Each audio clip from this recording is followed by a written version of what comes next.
तो हम पढ़ने जा रहे हैं अभी सॉलिड स्टेट, ठीक है। तो लास्ट वीडियो में हमने क्या निकाला था, रिलेशन निकाला था between edge length of unit cell, जिसको हम ए बोलते हैं, और रेडियस ऑफ एटम, ठीक है। तो सबसे पहले हम उसको समराइज़ कर देते हैं, क्योंकि साथ साथ अगर हम समराइज़ करते चलेंगे तो बहुत ईजी हो जाएगा आगे का चैप्टर, ठीक है। तो जो मैं टेबल अभी बनवाने जा रही हूँ बहुत बहुत बहुत इंपॉर्टेंट है, you have to learn that. तो अभी सबसे पहले मैं लिखूंगी टाइप ऑफ यूनिट सेल, कि किस टाइप की यूनिट सेल थी या फिर किस टाइप का क्रिस्टल सिस्टम था, ओके। सेकंड में लिखूंगी उसके अंदर टोटल नंबर ऑफ एटम कितने थे, total number of atoms per unit cell, ठीक है, एक यूनिट सेल में कितने नंबर ऑफ एटम्स थे। और थर्ड में क्या लिखूंगी, यहाँ पे रिलेशनशिप लिखूंगी, relation between edge of unit cell, that is A, and radius of atom, that is R, okay. तो इनके बीच में हमें क्या देखना है, रिलेशनशिप की टेबल बनानी है। तो सबसे पहले क्या बताया था मैंने, सिंपल के लिए बताया था आपको। सिंपल को क्या बोलते हैं, प्रिमिटिव भी बोलते हैं, जिसमें जो एटम्स होते हैं वो कहाँ प्रेजेंट होते हैं, सारे कॉर्नर्स पे प्रेजेंट होते हैं। तो टोटल नंबर ऑफ एटम्स हमने देखा था पहले, कितने होते हैं, एक होता है, ठीक है, ये हम करवा चुके हैं पहले आपको। तो अभी इसके बीच में जो ए आर और ए के बीच में रिलेशन था वो क्या था, ए इज इक्वल टू आया था 2r, ठीक है। या फिर अगर r निकालेंगे तो r क्या हो जाएगा, a/2, ठीक है। ये हमें लर्न करने हैं। डायरेक्ट सिंपल रिलेशन भी पूछ लेते हैं, तो हमें रिलेशन तो याद करने ही करने हैं, और ये क्वेश्चन आंसर में तो काम, न्यूमेरिकल्स जो होते हैं उनमें काम आएंगे हमारे बहुत अच्छे से। सेकेंड क्या है, face centered cubic unit cell है, ठीक है। Face centered cubic unit cell में एटम्स जो हैं वो कहाँ कहाँ प्रेजेंट है, कॉर्नर्स पे प्रेजेंट थे और 6 फेसेस पे प्रेजेंट थे, ठीक है। तो उसकी वजह से एक यूनिट सेल में कितने total number of atoms present थे, 4 प्रेजेंट थे, ठीक है। अभी क्या है, ए जो है, ए के लिए रिलेशन क्या है, 4r डिवाइडेड बाय √2, ठीक है। और r, यहाँ पे r क्या हो जाएगा, √2a डिवाइडेड बाय, नहीं यहाँ पे हो जाएगा 4, सॉरी, ठीक है। ये यहाँ से क्या हो जाएगा, r हो जाएगा √2a डिवाइडेड बाय 4, ठीक है, ये हो जाएगा, इसको ध्यान से लिखना। थर्ड क्या है, body centered cubic unit cell के लिए, body centered cubic unit cell के लिए, तो इसके लिए क्या, हमारे जो एटम्स हैं कहाँ प्रेजेंट होते हैं, एक तो कॉर्नर्स पे प्रेजेंट होते हैं, उसकी वजह से टोटल एटम हो जाएगा 1, और एक जो बॉडी है उसके बिल्कुल बीचों बीच प्रेजेंट होता है, ठीक है। तो total number of atom per unit cell हमारे 2 होते हैं, और जो इसका रिलेशनशिप आया था वो क्या था, a is equal to 4r divided by √3 था, ठीक है। और जो हमारा r था वो किसके इक्वल था, √3/4 a के इक्वल था, ठीक है। तो ये हमारे अच्छे अच्छे रिलेशन आए थे, हमें इनको लर्न करना है, ये बहुत इंपॉर्टेंट है। ये डायरेक्ट भी पूछ लिए जाते हैं, नहीं तो हमें न्यूमेरिकल्स में तो ये काम आते ही आते हैं। तो अभी ये हो गया ख़त्म। आज का जो टॉपिक है, आज का टॉपिक क्या है, आज का टॉपिक है packing fraction and packing efficiency. तो अभी क्या है, हमें पता है हमारा टॉपिक क्या है, एफिशिएंसी ऑफ पैकिंग और पैकिंग एफिशिएंसी। अब देखो पैकिंग एफिशिएंसी कुछ नहीं है, देखो क्या है, सिंपल सी बात ये है, अगर आपको दे दिया जाए एक जो स्वीट बॉक्स होता है, स्वीट बॉक्स दे दिया जाए आपको, ठीक है, और आपकी मम्मी बोले कि शादी का टाइम है, उसको आपको लड्डू अरेंज करने हैं उस बॉक्स के अंदर, ठीक है, स्वीट बॉक्स के अंदर। तो आप जब भी लड्डू अरेंज करने जाओगे तो आप ऐसे करके आप क्या कोशिश करोगे कि ज़्यादा से ज़्यादा लड्डू आप यहाँ पर अरेंज कर पाओ, ठीक है। तो ज़्यादा से ज़्यादा लड्डू हम यहाँ पर अरेंज कर पाए, ठीक है, ऐसे करके। तो ऐसे करके हम अरेंज कर देंगे, लेकिन क्या हम ये जो बीच वाला स्पेस है कौन सा, जैसे कि ये स्पेस हो गया, ये स्पेस बच गया, ये बच गया, ये बच गया, ये बच गया, यहाँ पे हम ये स्पेस अच्छे से फिल नहीं कर पाते हैं, ठीक है। तो पैकिंग एफिशिएंसी क्या चीज़ है कि तुमने कितने एफिशिएंटली उसको मतलब कितने एफिशिएंटली उसको पैक किया है, ठीक है, उस बॉक्स को तुमने कितने एफिशिएंटली पैक किया है। तो ऐसे ही किसी सॉलिड के अंदर, ठीक है, कितनी एफिशिएंसी के साथ पैकिंग हो रही है, उसी को पैकिंग एफिशिएंसी बोलते हैं, ठीक है। चाहे किसी भी वे में कॉन्स्टिट्यूएंट पार्टिकल्स पैक किए जाएं, हमेशा कुछ ना कुछ फ्री स्पेस तो रह ही जाएगा, जिनको हम क्या बोलते हैं, वॉइड्स बोलते हैं। ठीक है, तो ये जो खाली स्पेस है इसको हम वॉइड बोल सकते हैं। वॉइड मतलब खाली स्पेस। ठीक है, तो क्या है जो पैकिंग एफिशिएंसी है, और एक दो चीज़ें होती है, एक तो पैकिंग एफिशिएंसी होती है और एक पैकिंग फ्रैक्शन होती है। ठीक है, तो देखिए यहाँ पे क्या है, हाँ एक अभी हम पढ़ेंगे पैकिंग फ्रैक्शन। ठीक है, मैं कंप्लीट नहीं लिख रही हूँ, आप लोग लिख लेना। पैकिंग फ्रैक्शन क्या होती है? It is the fraction of total space occupied by the particles. जो भी पार्टिकल्स हैं उन्होंने जो भी टोटल स्पेस ऑक्यूपाई किया उसकी फ्रैक्शन। ठीक है, तो इसके लिए लिखोगे क्या, fraction of, it is the fraction of total space occupied by the particles. Okay, ठीक है, इसके लिए एक फॉर्मूला है जो हमारी पैकिंग फ्रैक्शन होती है, वो क्या होती है, यहाँ पे नीचे लिखोगे volume of unit cell, volume of unit cell. ठीक है, और यहाँ पे आ जाएगा volume occupied by atoms.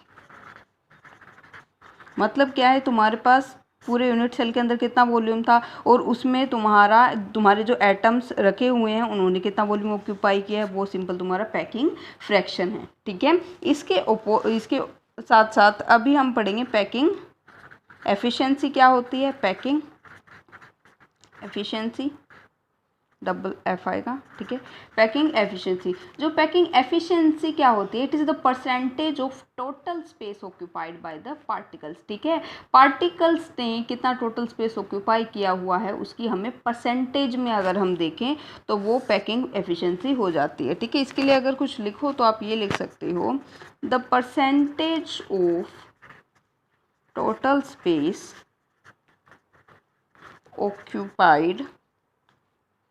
occupied by the particles। Okay, इसका फॉर्मूला क्या होता है, फॉर्मूला बहुत सिंपल है पैकिंग एफिशिएंसी का। जो हमारा ये फॉर्मूला था, जस्ट हमें परसेंटेज में इसको लेके आना है, तो हमें इसको 100 से मल्टीप्लाई करना पड़ेगा। ठीक है, तो वही लिखना है, वॉल्यूम ऑक्यूपाइड बाय एटम, आप लोग पूरा लिख लेना, volume occupied by atom divided by volume of unit cell, volume of unit cell into में 100। ठीक है, ये करेंगे तो हमारा जो एफिशिएंसी आएगी वो परसेंटेज में आएगी। ठीक है, इसका सिंपल सा मतलब क्या है, आपको कितना स्पेस दिया गया और आपने उसमें से कितना स्पेस फिल कर दिया। ठीक है, बेसिकली यही है पैकिंग एफिशिएंसी, और हमें अलग अलग जो हमारी यूनिट सेल है उसके लिए अलग अलग पैकिंग एफिशिएंसी निकालनी है। अब पैकिंग एफिशिएंसी कौन कौन सी यूनिट सेल की कितनी कितनी होती है वो हमें देखना है और कैलकुलेट करना है। ठीक है, तो ये बात मैं आपको बता दूँ, दोनों टाइप की जो क्लोज पैकिंग है, जो हमारी HCP है और जो हमारी CCP है, ठीक है, हेक्सागोनल क्लोज पैकिंग और क्यूबिक क्लोज पैकिंग, उनकी एफिशिएंसी इक्वल है और दोनों के दोनों 74% वॉल्यूम ऑक्यूपाई करते हैं। ठीक है, अवेलेबल वॉल्यूम का 74% ये जो है ऑक्यूपाई कर लेते हैं। फिर क्या है, दूसरी तरफ जो हमारा बॉडी सेंटर्ड क्यूबिक होता है, ठीक है, BCC जो होता है, ठीक है, उसके अंदर जो एफिशिएंसी होती है वो 68% होती है, जबकि जो हमारी सिंपल क्यूबिक स्ट्रक्चर होता है, ठीक है, सिंपल क्यूबिक, उसके अंदर एफिशिएंसी सिर्फ और सिर्फ 52.4% रहती है। ठीक है, तो अभी एफिशिएंसी आई कैसे है, हमें जस्ट ये कैलकुलेट करना है। अब हमें पैकिंग एफिशिएंसी कैलकुलेट करनी है अलग अलग यूनिट सेल के लिए। तो सबसे पहले हम देखते हैं सिंपल क्यूबिक यूनिट सेल के लिए या फिर प्रिमिटिव के लिए। ठीक है, packing efficiency of simple cubic unit cell. Okay, तो सबसे पहले simple cubic unit cell draw करनी पड़ेगी। ठीक है, मतलब सिंपल क्यूब ड्रॉ करना पड़ेगा। तो यहाँ पे मैंने ये क्यूब ड्रॉ कर दिया। ओके, इसमें एटम्स कहाँ कहाँ प्रेजेंट होते हैं, सिर्फ कॉर्नर्स के ऊपर प्रेजेंट होते हैं।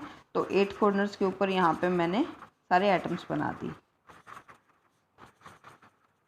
ठीक है, अभी हमें पता है जो एज होती है, एज लेंथ होती है, ठीक है, यूनिट सेल की एज लेंथ होती है, तो वो क्या, उसको ए से हम रिप्रेजेंट करते हैं। तो यहाँ पे सबसे पहले लिखेंगे edge length of unit cell किसके इक्वल है, ए के इक्वल है। ठीक है, फिर क्या है, यूनिट सेल के इस पूरे, हमें क्या देखना है, पैकिंग एफिशिएंसी का मतलब क्या है, पूरे यूनिट सेल का वॉल्यूम क्या था, उसमें से एटम्स ने कितना वॉल्यूम ऑक्यूपाई किया है। ठीक है, ये चीज़ें तो देखनी है हमें। तो सबसे पहले हमारे पास वॉल्यूम ऑफ यूनिट सेल होना चाहिए। तो वॉल्यूम ऑफ यूनिट सेल कैसे आएगा, हमें पता है किसी भी जो ये है क्या है तो क्यूब ही। ठीक है, तो क्यूब के लिए जो वॉल्यूम निकालते हैं तो कैसे निकालते हैं, length into breadth into height ऐसे करके निकालते हैं ना। ठीक है, तो इस केस में तो हमारे तीनों ही क्या है, ए हैं। ठीक है, तो a into a is equal to क्या आ जाएगा, ए का क्यूब आ जाएगा। ठीक है, तो यहाँ पे जो हम लिखेंगे वॉल्यूम ऑफ यूनिट सेल, वो हमारी कितनी आई है यहाँ से, ए का क्यूब। ठीक है, अब हमें तीसरी बात जो हमने अभी अभी देखा था इसी वीडियो में, रिलेशन देखना है हमें ए और आर के बीच में। वो क्या रिलेशन था, हमें पता है ए इज इक्वल टू 2r था। ठीक है, ए 2r के इक्वल था। ठीक है, चौथी जो बात है, ठीक है, चौथी नहीं तीसरी बात क्या है यहाँ से, तीसरी बात हमें ये देखनी है, हमारे जो एटम होते हैं उसको हम क्या कंसीडर करते हैं, वो स्फेरिकल होते हैं। ठीक है, ये मान लेते हैं हमारा ये एटम है। ठीक है, स्फेरिकल शेप में।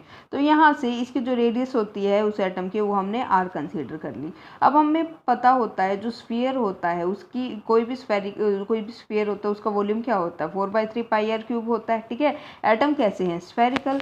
तो हम यहाँ से क्या लिख सकते हैं, वॉल्यूम ऑफ स्फेरिकल एटम। ठीक है, हमने एटम को स्फीयर माना है ना, तो यहाँ पे वॉल्यूम ऑफ स्फेरिकल एटम क्या हो जाएगी, 4/3 पाई आर क्यूब हो जाएगी।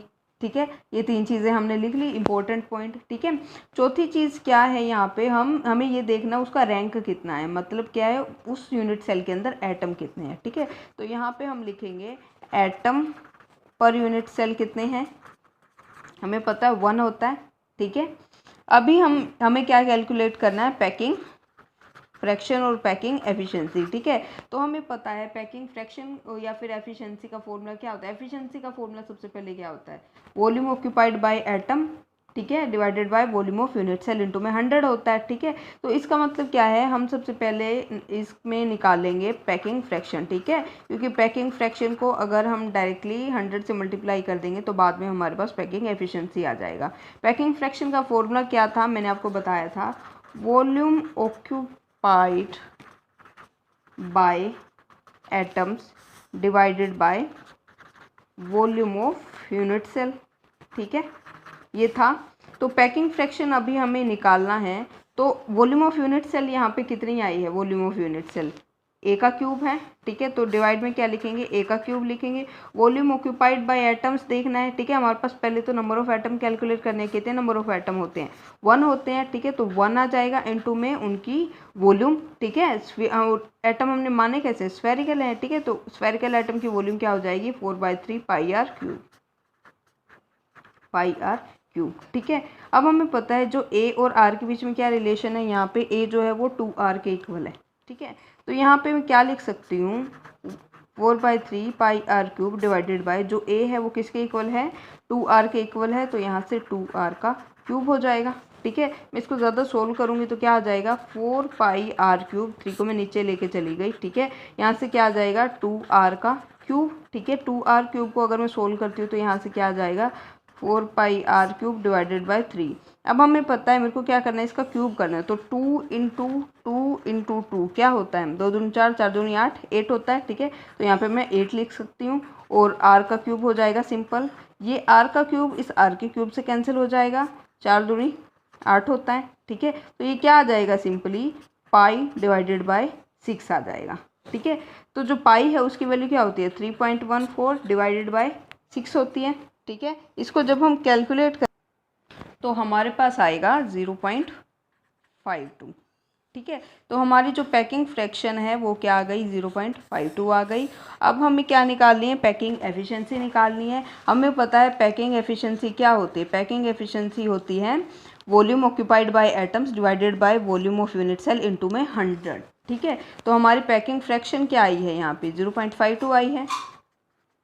ठीक है, इनटू में अगर 100 कर देंगे तो ये आ जाएगी पैकिंग एफिशिएंसी, तो ये 52% क्या हो गई हमारी packing efficiency simple cubic unit cell के लिए हमारे पास आ गई। ठीक है।